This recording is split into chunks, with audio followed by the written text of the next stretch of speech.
Maraming lumabas na mga istorya kamakailan tungkol sa dating basketball star na si Kobe Paras. Ayon sa ilang usap-usapan sa social media, tambay na raw at palaging makita sa inuman at barkada at tila nawawala na raw sa direksyon ang kanyang basketball career.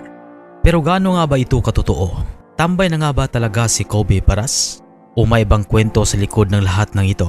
Tara at pag-usapan natin ang kasalukuyang buhay ng isa sa pinakakilalang anak ng Philippine basketball legend na si Benji Paras. Kung matatandaan, si Kobe Paras ay isa sa mga pinag-uusapang batang atleta noon sa Pilipinas. Bata pa lamang siya ay nakitaan na siya ng kakaibang talento sa basketball. Marami ang nagsabi na siya ang posibleng sumunod sa yapak ng kanyang ama na si Benji Paras, na naging isang alamat sa Philippine basketball. Hindi rin lingid sa kaalaman ng marami na naglaro si Kobe sa ibang bansa upang mas mapalawak ang kanyang karanasan sa basketball. Nag-aral at naglaro siya sa Estados Unidos at kalaunan ay nagkaroon din ng pagkakataong maglaro sa B-League sa Japan. Dahil dito, lalo pang tumaas ang expectations ng mga fans sa kanyang career. Marami ang naniwala na malayo ang mararating ni Kobe Paras sa international basketball. Ngunit sa paglipas ng panahon, napansin ng marami na tila hindi na gaanong aktibo si Kobe Paras sa professional basketball. Hindi na rin siya madalas makita sa mga liga o team na dati niyang kinabibilangan. Dito nagsimulang lumabas ang iba't ibang espekulasyon sa social media. May ilan na nagsasabi na tila mas pinipili na raw ni Kobe ang buhay na malayo sa professional sports. May mga nagbabahagi rin na mga larawan at video na makikita siyang kasama ang kanyang mga kaibigan sa mga social gatherings, party o simpleng bonding moments. Dahil dito, may mga netizens na agad nagbigay ng kanilang opinyon. May nagsasabing nasasayang daw ang talento ni Kobe Paras. Pero mayroon ding mga nagsasabi na normal lamang ito dahil bata pa siya at may karapatan din siyang i-enjoy ang kanyang buhay. Sa kabila ng mga kumakalat na kwento, mahalagang tandaan na hindi lahat na nakikita sa social media ay ang buong larawan ng isang tao. Sa katunayan, patuloy pa rin siyang nakikita sa iba't ibang sports-related events at activities. May mga pagkakataon din na nagbabahagi siya ng mga update tungkol sa kanyang personal na buhay at mga plano sa hinaharap.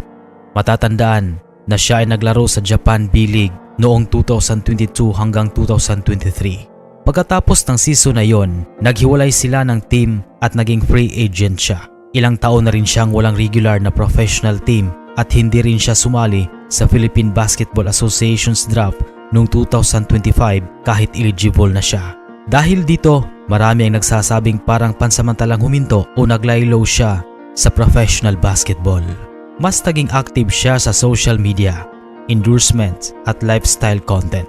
Noong taong 2025, naging usap-usapan din ang hiwalayan nila ng aktres na si Kailyn Alcantara. Pagkatapos ng breakup, nag-post siya ng mga larawan ng bagong tinitirahan niyang kondo na tila bagong simula sa kanyang personal na buhay. Isa rin sa mga dahilan kung bakit palaging nasa spotlight si Kobe Paras ay dahil sa kanyang ama. Hindi madaling maging anak ng isang basketball legend tulad ni Benji Paras. Malaki ang expectations ng mga fans at ng publiko. Marami ang umaasa na dapat mas higitan pa niya ang naging tagumpay ng kanyang ama. Ngunit sa realidad, bawat atleta ay may sariling landas na tinatahak. Hindi lahat ng kwento ay pare-pareho. Sa kasalukuyan, patuloy pa rin sinusubaybayan ng mga fans kung ano ang susunod na hakbang ni Kobe sa kanyang karera.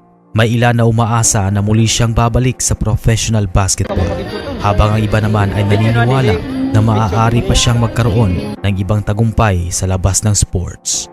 Sa edad na ito, marami pa siyang pagkakataon upang muling patunayan ang kanyang sarili. Sa kabila ng mga lumalabas na kwento at usap-usapan, nananatiling isa si Kobe sa mga pinakakilalang pangalan sa bagong henerasyon ng Filipino basketball.